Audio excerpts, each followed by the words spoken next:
반갑습니다. 심리학자입니다. 오늘 크리스마스입니다. 오늘 하루 행복하고 그렇고 편안한 연말, 연시 보내시기를 기원합니다. 수요일은 우리가 사회심리학을 이야기하는 시간이죠. 근데 요즘 윤석열 씨 덕분에 사회심리학을 이야기할 주제가 너무 많습니다. 그래서 오늘 이 독재자들의 탄생, 거기에 따른 공통된 심리적 어떤 기반이 있는 것인가, 이것에 대해서 여러분들과 좀 알아보겠습니다. 이 독재자는 이 탄생하는 것이 아니라 만들어지는 것입니다. 그렇죠? 원래 악마가 태어나는 것이 아닙니다. 멀쩡했는데 조금 문제가 있던 그런 친구들이 어떤 과정을 거치면서 독재자로 만들어지게 됩니다. 그래서 그 공통된 특징은 대표적으로 4가지로 압축할 수 있습니다. 첫 번째는요, 이 성장기의 트라우마와 결핍입니다. 그리고 두 번째는 과장된 자아상의 형성입니다. 세 번째는 권력과의 결합이죠. 네 번째는 자아상의 폭주와 또 독재자의 탄생이 됩니다. 결국 4단계를 거쳐서 독재자가 탄생되는 겁니다. 그러니까 원래 악마가 태어난 것이 아니라 그냥 조금 결핍이 있었고, 근데 여러 가지 조건이 맞으면서 결국 이 악마가 되는 거고 독재자가 되는 것입니다. 모든 우리가 알고 있는 스탈린, 히틀러, 김일성, 우리가 알고 있는 모든 독재자들은 거의 공통되게 이 특성을 갖추게 됩니다. 자, 첫 번째부터 알아보도록 하겠습니다. 첫 번째요, 성장기의 트라우마와 결핍입니다. 불안정한 환경, 어린 시절에 경험했던 학대, 경제적 어려움, 이것들은요, 강한 불안, 그리고 무력감을 형성하게 됩니다. 그래서 자기를 보호하기 위해서 어쩔 수 없이 어떻게 되죠? 이 방어적이고 또 과장된 자아상을 만들 수밖에 없습니다. 어쩔 수 없어요. 그냥 현실적인 그 상황을 그대로 받아들이면 그 아이들은 못 살아남습니다. 그러니까 자기가 꿈꾸는 이상형들을 만들어냅니다. 그래서 나는 정말 훌륭한 사람인데 지금 부모를 잘못 만난 거야. 난 정말 어마어마하게 대단한 사람이 될 거야. 모든 사람을 다 구원할 거야. 난 영웅이 될 거야. 모든 사람들한테 사랑받을 거야. 이런 식으로 과장된 자아가 형성되게 됩니다. 히틀러 또한 그랬죠. 폭력과 가난, 그러다 보니까 자기 자신을 무시받는 존재로 인식하게 됩니다. 그래서 대단히 무기력하고 그 다음에 소심한 그런 학창시절을 보내게 됩니다. 자, 그 다음에 어떻게 될까요? 또 이 사랑과 인정이 결핍되죠. 부모, 주변 사람들에게 인정받지 못한 경험이 있습니다. 그래서 그것은 결국 깊은 열등감을 만들어내게 되죠. 그래서 그것을 극복하기 위해서 결국 어떻게 하죠? 강박적인, 정말 강박에 가까운 성취 욕구를 가지게 됩니다. 그러니까 결국에는 인정 욕구밖에 안 남아요. 난 꼭 인정받아야 되겠어. 나는 꼭 사람들한테 존경받아야겠어. 돈을 많이 벌어야겠어. 이런 식으로 인정 욕구밖에 안 남아요. 스탈린 또한 그랬습니다. 어머니가 엄격한 통제를 했고요. 아버지의 폭력이 있었고요. 그러다 보니까 어떻게 돼요? 어른에 대한 강한 불신, 분노가 내면에서 가득 차고 또 사랑받지 못한 열등감은 인정 욕구로 발현되게 되죠. 그러니까 자꾸 과장되게 행동하게 되는 근원이 여기서 생기게 됩니다. 자, 두 번째요. 과장된 자아상이 형성되기 시작합니다. 제대로 만들어지기 시작하죠. 결핍의 보상심리입니다. 겪은 고통과 무력감을 극복하기 위해서 자신을 특별하고 운명적인 존재로 믿으려는 심리가 작동하게 됩니다. 어쩔 수 없어요.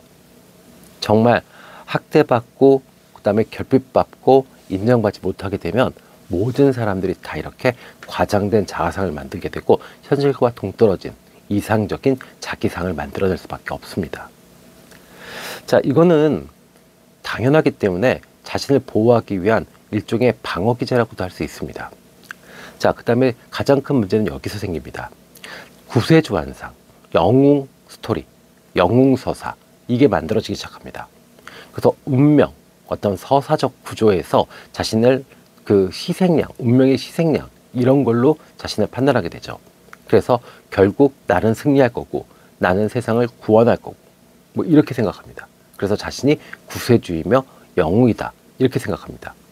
이것이 이제 확신이 들기 시작하고 환상이 들기 시작합니다. 그러면 어떻게 되죠? 주변 사람들을 설득하게 됩니다. 그리고 자기중심적 사고와 과도한 권력욕이 증폭되게 됩니다. 그러니까 2단계부터는 막지를 못해요. 자, 그러면 이제 이런 사람들이 어떻게 되죠? 세 번째, 권력과 결합되기 시작합니다. 그러면 실제로 권력을 갖게 되는 거죠. 이런 사람들한테 권력, 돈, 뭐 사람들을 다룰 수 있고 자기가 영향력을 행사할 수 있는 이런 것들은 결국에 보상 심리에서 발현되는 겁니다. 내가 결핍받았고 인정받지 못했고 이것에 대한 보상으로 강한 권력, 그 다음에 또 많은 돈, 뭐 이런 것들이 보상으로 따라와야 된다고 생각해요. 그러다 보니까 권력이 심적 보상이 되는 거죠. 과거의 상처와 결핍을 채우는 도구가 됩니다. 권력을 통해서 타인에게 영향을 주고 또 자신이 우월한 존재라고 인정받고 확신받는 그런 단계가 되죠. 나폴레옹이 그랬죠. 그저 작은 키, 그 다음에 이 조금은 떨어지는 정말 중앙 정치에 나타날 수 없는 이 출신 배경, 그러다 보니까 이 컴플렉스가 결국 어떻게 되죠? 강한 권력욕과 그 다음에 아주 돌진적인 독창적인 전쟁 기술로 나타나게 되죠. 자, 사회적 상황을 잘 활용하게 됩니다. 3단계 권력과의 결합에서는요. 그래서 독재자로 변모하는 사람들은 사회적 혼란과 위기를 자신의 기회와 이익으로 활용할 줄 압니다. 그래서 대중의 불안, 그리고 대중의 어떤 이 약점을 알고 그것을 그래서 선동하면서 자신이 또 어떻게 돼요? 나만이 유일하다. 이것을 해결할 수 있는 것은 나밖에 없다. 이렇게 생각을 하게 됩니다. 그리고 그것을 또 주입하게 되고 선동하고 또 가스라이팅을 하게 되죠. 자, 그럼 이제 네 번째, 결국 이 독재자가 탄생하게 되는데 이 자아상이 폭주하게 됩니다. 자아상의 폭주와 독재자의 탄생입니다. 비판을 수용하지 않습니다. 과장된 자아상은 비판을 용납하지 않습니다. 그래서 비판은 곧 공격이다.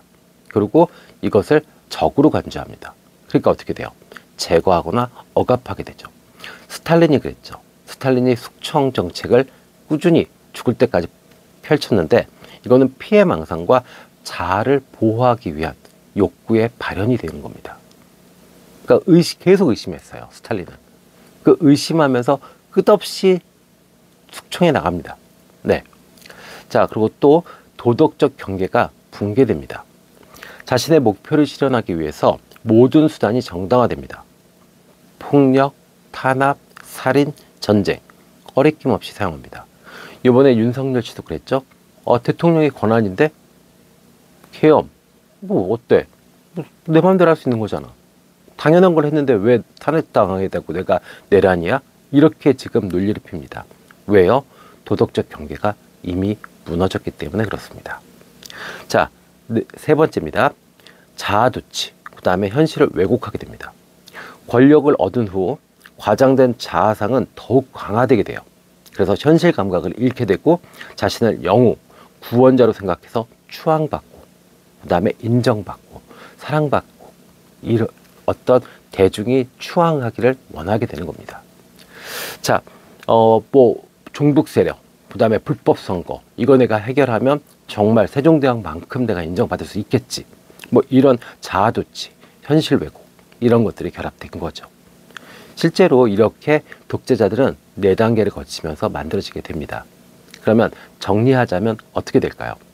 성장기의 트라우마와 결핍은 결국 공통적으로 이 독재자들에게 나타나는 심리적 특성입니다. 그러면 그들이 어떤 허구에 과장된 자아상을 만들어내게 되고 그것이 인정욕구와 결합되면서 강한 성취욕을, 강한 권력욕을 키우게 되죠. 그리고 그들이 기회를 만나면 권력을 얻게 됩니다. 그러면 그 얻은 권력으로 폭주하기 시작하죠. 왜요? 그때부터는 어떻게 돼요? 자아상이 폭주하게 되고 독재자는 어떻게 되죠? 환상에 빠지게 됩니다. 아, 내가 진짜 인류의 구원자고 내가 정말 세상을 지배할 수 있는 사람이야. 이렇게 해요. 그래서 실제로 이 독재자들은 어떤 식으로 나중에 이 사고를 하고 행동을 하게 되냐면요. 대표적으로 7가지를 우리가 뽑아볼 수 있습니다. 첫 번째는 자기중심적 사고. 이거는 심리적 배경, 독재자가 되는 과정에서도 충분히 이야기를 했습니다. 두 번째는 권력에 대한 집착, 그 다음에 세 번째 선동과 대중 조작, 네 번째 공감 능력의 결여, 다섯 번째 과도한 피해 망상, 여섯 번째 규범과 도덕의 왜곡, 일곱 번째 카리스마를 강조하는 리더십.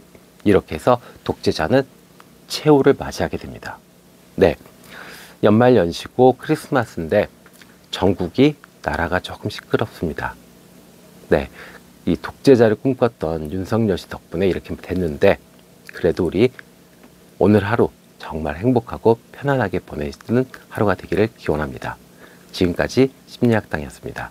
감사합니다.